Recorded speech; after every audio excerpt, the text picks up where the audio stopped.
this is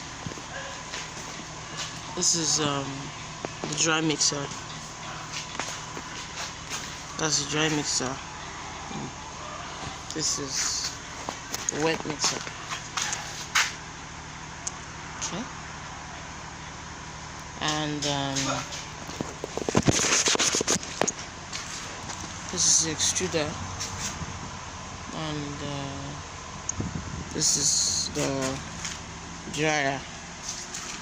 This is the dryer, all on sides and mounted. So we're waiting for power.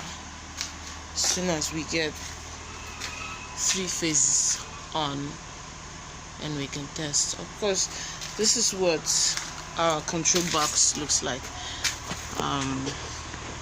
Our machines come with a control box, and this is what the control box looks like. So direct online starters for every motor in here.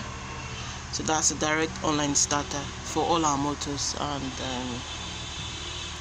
those are the push buttons, so you don't actually have to open this. And these are circuit breakers that control stuff in this box, so